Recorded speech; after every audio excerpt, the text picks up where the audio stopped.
Welcome back to MediTalk. Doctor, നമ്മൾ ഒരുപാട് നമുക്ക് സംസാരിക്കാൻ ടൈമില്ല. അപ്പൊ അത്യാവശ്യം നമുക്ക് പ്രേക്ഷകർക്ക് കൊടുക്കേണ്ട കാര്യങ്ങളുണ്ട്. ഏകദേശം രോഗലക്ഷണങ്ങളൊക്കെ നമ്മൾ സംസാരിച്ചു. നമുക്ക് ഇനി ട്രീറ്റ്മെന്റിലേക്ക് പോകാം. എന്താണ് ഇതിന്റെ പ്രധാനപ്പെട്ട ട്രീറ്റ്മെന്റുകൾ? സ്കിസോഫ്രീനിയയ്ക്ക് മറ്റു മനോരോഗങ്ങളെ പോലെ തന്നെ ശരിയായ ട്രീറ്റ്മെന്റ് നമ്മുടെ രോഗികൾക്ക് കിട്ടുന്നില്ല. ഞാൻ പല സെക്ഷനിലും പറഞ്ഞിട്ടുള്ളതാണ്. നമുക്കിന്നാകെ കിട്ടുന്ന ട്രീറ്റ്മെന്റ് എന്ന് പറയുന്നത് സൈക്യാട്രിക് മെഡിസിൻസ് മാത്രമാണ്. മെജോറിറ്റി പേഷ്യൻസിന് സ്കിസോഫ്രീനിയയുടെ കേസിലും അത് തന്നെ. ഇപ്പോൾ ഒരു സ്കിസോഫ്രീനിയ ലക്ഷണങ്ങളുമായിട്ട് ഒരു പേഷ്യന്റ് ചെന്ന് കഴിഞ്ഞാൽ കൊടുക്കുന്ന ആന്റി സൈക്കോട്ടിക് ഡ്രഗ്സ്, ക്ലോസാപ്പിൻ പോലുള്ള ആന്റി സൈക്കോട്ടിക് ഡ്രഗ്സ് ആണ് കൊടുക്കുന്നത്. ഇത് വർഷങ്ങളോളം ഇങ്ങനെ കഴിച്ചുകൊണ്ടിരിക്കും. അപ്പോൾ ആ ഡ്രഗ്സ് ചെല്ലുമ്പോൾ കുറേയൊക്കെ ഈ ബ്രെയിനിൻ്റെ ഡിസോർഡർ ഉണ്ടാക്കുന്ന ഡോപാമിൻ, സെറോട്ടോണിൻ അതിൻ്റെ ആക്ടിവിറ്റീസ് ഒന്ന് കുറയ്ക്കുമ്പോൾ കുറച്ച് ശാന്തത വന്ന ആളിങ്ങനെ ഒതുങ്ങിയിരിക്കുന്നു. പക്ഷേ രോഗം മാറുന്നില്ല. അവിടെയാണ് ഏറ്റവും പ്രധാനപ്പെട്ട കാര്യം. ഈ സ്കിസോഫീനിയ പേഷ്യന്റിനെ സംബന്ധിച്ചിടത്തോളം അവൻ്റെ രോഗമെന്ന് പറയുന്നത് അവൻ്റെ ഉള്ളിൽ നിന്നുണ്ടാകുന്ന രോഗമാണെന്നൊരു ബോധം അവനില്ല. ഒരിക്കലും അവരത് അംഗീകരിക്കത്തില്ല അവർക്ക് രോഗമുണ്ടെന്ന്. പുറമേ നിന്നുള്ള എന്തൊക്കെയോ ഫാക്ടേഴ്സാണ് എന്നെ ഈ ശല്യം ചെയ്യുന്നത്. ഇൻസൈറ്റ് ഇല്ല അവർക്ക്, അത് ഏറ്റവും. പക്ഷേ മെഡിസിൻ ഒരിക്കലും ഇൻസൈറ്റ് കൊടുക്കാൻ പറ്റത്തില്ല. അവർക്കൊരു സ്വയം ബോധം, എന്തുകൊണ്ട് ഈ രോഗം വരുന്നു, എവിടെ നിന്നാണ് ഇത് വരുന്നത്, ആ ഇൻസൈറ്റ് കൊടുക്കുന്ന ട്രീറ്റ്മെൻറ്റ് ഉണ്ടെങ്കിലേ ഇത് വിജയിക്കത്തുള്ളൂ. മരുന്ന് വേണ്ടെന്നല്ല, മരുന്ന് വേണം. ബ്രെയിൻ ഡിസോർഡർ ഉള്ളത് കൊണ്ട് ഡോപാമിൻ, സെറോട്ടോണിൻ്റെ ആക്ടിവിറ്റീസിനെ കൺട്രോൾ ചെയ്യാനായിട്ട് മെഡിസിൻ കൊടുക്കണം. പക്ഷേ അതിനേക്കാൾ ഉപരി കൊടുക്കേണ്ട ട്രീറ്റ്മെൻ്റ് ഉണ്ട്. അതായത് ഇവരുടെ മനസ്സിൽ നിന്നുണ്ടായ രോഗമാണിതെന്നുള്ള അംഗീകരിക്കണം. അപ്പോൾ മനസ്സിനുള്ള ട്രീറ്റ്മെൻറ്റ് എന്ത് കൊടുക്കുന്നു? നമ്മുടെ സ്കിസോഫീനിയ പേഷ്യൻസിന് ഞാൻ മനസ്സിലാക്കിയിടത്തോളം ഹോസ്പിറ്റലുകളിലൊന്നും അത് കിട്ടുന്നില്ല. അത് കിട്ടാത്തിടത്തോളം ഇത് പൂർണ്ണമായിട്ട് മാറത്തില്ല. എൻ്റെ ഒരു സുഹൃത്ത് തന്നെയുണ്ട് ഡോക്ടർ. കാരണം അതൊരു ജാതിയുമായി ബന്ധപ്പെട്ടാണ് അദ്ദേഹത്തിന്റെ പ്രശ്നം എന്ന് പറയുന്നത്. കാരണം മറ്റുള്ളവരെല്ലാം ഉയർന്ന ആൾക്കാരാണ്.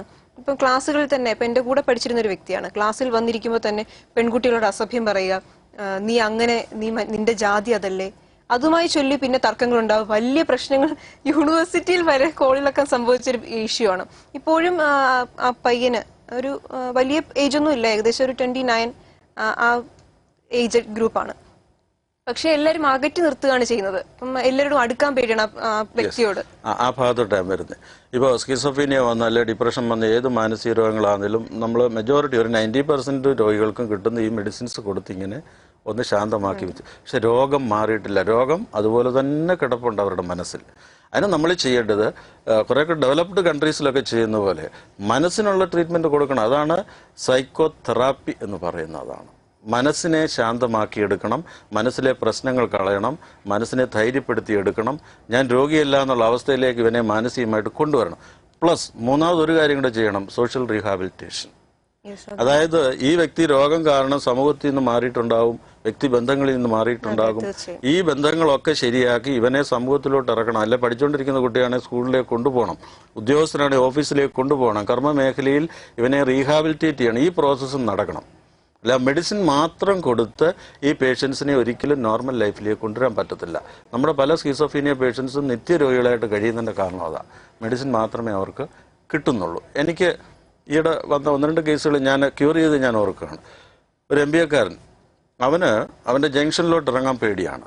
കാരണം അവൻ പറയുന്നത് പോലീസ് എന്നെ വാച്ച് ചെയ്യുന്നു, ഓട്ടോറിക്ഷ ഡ്രൈവേഴ്സ് എല്ലാം എനിക്കെതിരായിട്ട് ഗൂഢാലോചന നടത്തുന്നു. ഇത് പാരനോയിഡ് സ്കിസോഫീനിയ എന്ന് പറയുന്ന ഒരവസ്ഥയാണ്. ഇത് മെഡിസിൻ മാത്രം കൊടുത്തുകൊണ്ട് ഇവൻ്റെ അസുഖം മാറത്തില്ല. ഇവനെ ബോധമാക്കണം, ഇത് നിന്റെ ഉള്ളിൽ നിന്ന് തന്നെ സ്പ്ലിറ്റ് പേഴ്സണാലിറ്റിയിൽ വരുന്ന രോഗമാണ്, നിന്റെ ചിന്തകളാണ് ഇതിന് കാരണം. ഇത് കൗൺസിലിംഗ് കൊടുത്താലും പറ്റത്തില്ല. പക്ഷേ ഡോക്ടർ, ഒരു രോഗി ഒരിക്കലും സമ്മതിക്കില്ലല്ലോ ഇങ്ങനെ. ഇല്ല, സമ്മതിക്കുകയില്ല. അപ്പോൾ അതുകൊണ്ട് ഞാൻ പറഞ്ഞ കൗൺസിലിംഗ് പറ്റത്തില്ല എന്ന് പറഞ്ഞ് പലരും എൻ്റെ അടുത്ത് വരുമ്പോൾ ഞാൻ ചോദിക്കാറുണ്ട്, നിങ്ങൾ മനഃശാസ്ത്ര ചികിത്സ എല്ലാം എടുത്തു പോയി കൗൺസിലിങ്ങിന് പോയി. കൗൺസിലിംഗ് ഇതിനൊരു പരിഹാരമല്ല. ഒരു മാനസിക രോഗത്തിനും കൗൺസിലിംഗ് പരിഹാരമല്ല. കൗൺസിലിംഗ് ബിഹേവിയറൽ പ്രോബ്ലംസ്, നമ്മുടെ റിലേഷൻഷിപ്പ് പ്രോബ്ലംസ് ഒക്കെ വരുന്നതിന് എഫക്റ്റീവാണ്. അതിലുപരി സൈക്കോ തെറാപ്പി ഉണ്ട്. നമ്മുടെ മൈൻഡ് സെറ്റിനെ ചേഞ്ച് ചെയ്യിക്കാൻ പറ്റുന്ന തെറാപ്പികൾ, CBT എന്ന് തന്നെ ജനറലായിട്ട് പറയും, കോഗ്നിറ്റീവ് ബിഹേവിയർ തെറാപ്പി. ചിന്താമണ്ഡലത്തെ സ്വാധീന തെറാപ്പികൾ കൊടുക്കണം. ഞാൻ എൻ്റെ 2 സെൻറ്ററുകളിൽ പന്തളത്തും ചിറയൻകീഴും അത് ചെയ്യുന്നുണ്ട്. നമുക്കതിന് ഒത്തിരി സമയം എടുക്കുന്ന പ്രോസസ്സാണ്.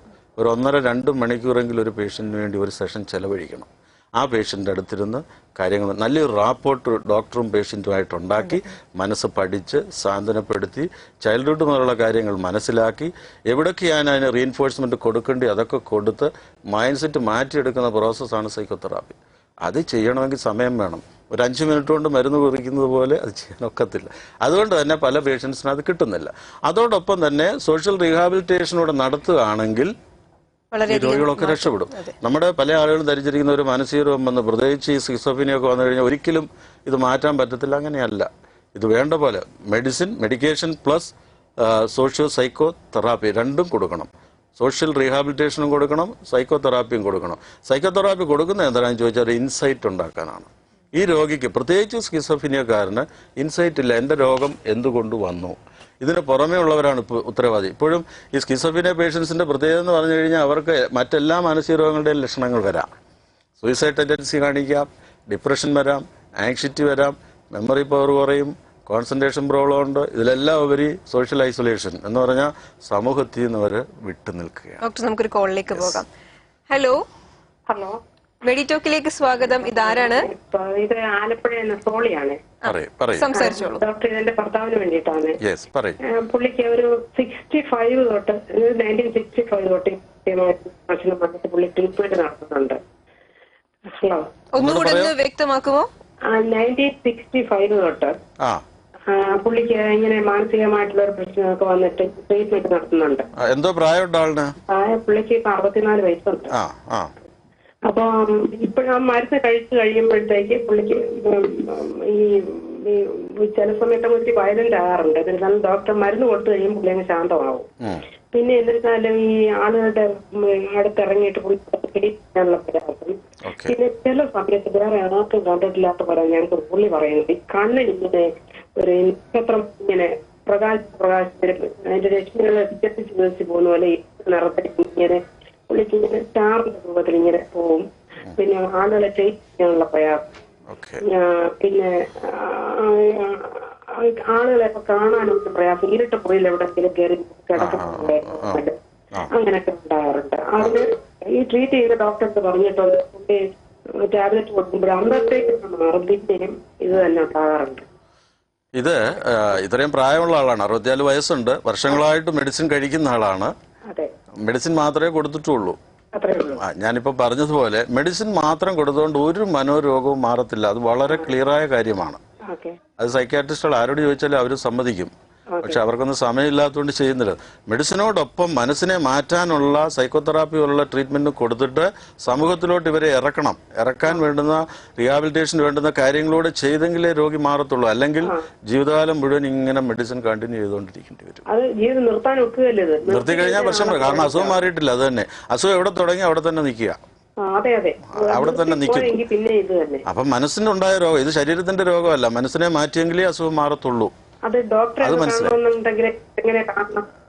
എന്നെ കാണണമെന്ന് എന്റെ നമ്പർ കാണിക്കുന്നുണ്ട്, വിളിക്കുക.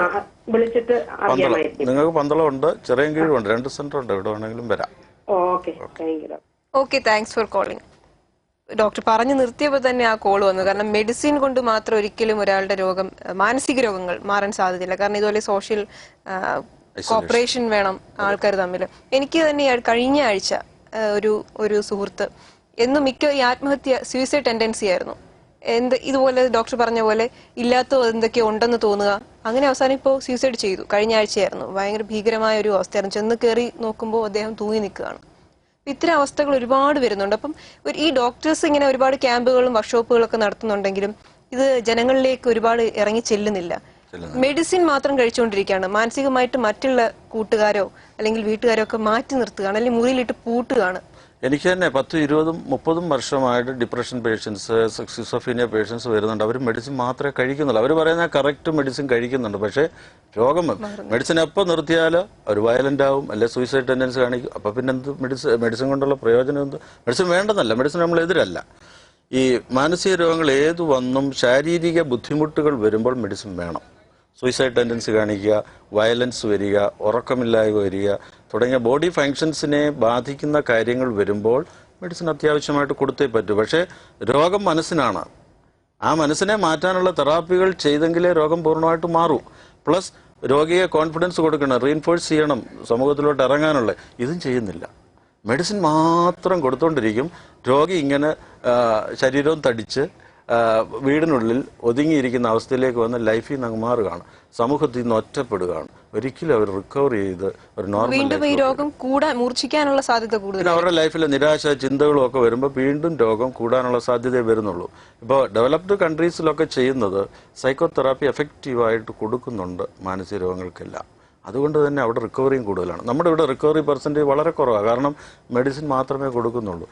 ഈ ഡോക്ടേഴ്സിന്റെ മുമ്പിൽ ചെന്നാൽ അറിയാം, രോഗികളുടെ എണ്ണം ദിവസം കൂടിക്കൊണ്ടിരിക്കുന്നതേ ഉള്ളൂ മാനസിക രോഗികളുടെ. അതുപോലെ വലിയ ക്യൂ ആണ്, കാരണം റിക്കവറി നടക്കുന്നില്ല.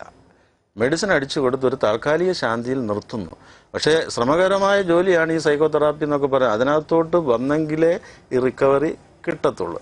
ഇപ്പോൾ കൂടുതലായിട്ട് ഞാൻ പറഞ്ഞ പോലെ സ്കിസോഫീനിയ നമ്മുടെ ആളുകൾക്ക് അറിവില്ലായ്മ ഉള്ളവർക്ക് വേണ്ടി പറയുകയാണ്, മരുന്നിനോടൊപ്പം നല്ല സൈക്കോളജിസ്റ്റിൻ്റെ അടുത്ത് കൊണ്ടുപോയി സൈക്കോതെറാപ്പിയോടെ കൊടുത്ത് സോഷ്യൽ റീഹാബിലിറ്റേഷനോടെ നടത്താമെങ്കിൽ തീർച്ചയായിട്ടും ഇവരെ റിക്കവർ ചെയ്യിക്കാൻ സാധിക്കും. മെഡിസിനും വേണം. പ്രേക്ഷകരോട് എന്തെങ്കിലും മെസ്സേജ് ഇതിനോട് അനുബന്ധിച്ച് കൊടുക്കാനുണ്ടോ? മെസ്സേജ് കൊടുക്കാനുള്ള ട്രീറ്റ്മെന്റിനെ പറ്റി അവയർനെസ് വേണം. ഒന്ന്, എന്താണ് ഒരു സ്കിസോഫീനിയ, ഒരു ഹലൂസിനേഷൻ സ്റ്റേജിൽ ഒരു കുട്ടി അല്ലെങ്കിൽ ഒരു ചെറുപ്പക്കാരൻ വന്ന് അവനെ എന്താ ചെയ്യേണ്ടതെന്നുള്ള ആദ്യം അറിയണം. മന്ത്രവാദത്തിനും പ്രാർത്ഥനയ്ക്കും മറ്റേതിനും കൊണ്ടുപോയി സമയം കളയാതെ ഇമ്മീഡിയറ്റ് ആയിട്ട് തന്നെ ഒരു സൈക്കോളജിസ്റ്റിനെ കണ്ട് സൈക്യാട്രിസ്റ്റിനെയും കാണണം, മെഡിസിൻ സ്റ്റാർട്ട് ചെയ്യണം, അതോടൊപ്പം സൈക്കോതെറാപ്പിയും കൊടുക്കണം. സൈക്കോതെറാപ്പി കൊടുക്കുന്നത് എന്തിനാണെന്ന് ചോദിച്ചു കഴിഞ്ഞാൽ ഇവൻ ഇൻസൈറ്റ് കൊടുക്കണം, ഈ രോഗം എന്താണ്, എങ്ങനെ ഈ രോഗം വന്നു, ഇതിനെപ്പറ്റി ഒരു ബോധമുണ്ടാകണം, അവൻ്റെ മൈൻഡ് പവർ ഡെവലപ്പ് ചെയ്യണം. മൈൻഡ് പവർ പലപ്പോഴും ഈ മാനസിക രോഗം വരുന്നവർക്ക് ഡൗൺ ആയിരിക്കും, പ്രത്യേകിച്ച് സ്കിസോഫീനിയക്കാരൻ്റെ മൈൻഡ് സെറ്റ് തന്നെ സ്പ്ലിറ്റായി കിടക്കുന്നതാണ്. ഇതിനെല്ലാം ശരിയായിക്കൊണ്ടുവരുന്ന ശ്രമകരമായ പ്രോസസ്സ് ചെയ്ത് വളരെ ബുദ്ധിമുട്ടിയാണ് ഈ പേഷ്യൻറ്റിനെ രക്ഷപ്പെടുത്താൻ. അതിന് വീട്ടുകാർ തയ്യാറാകണം.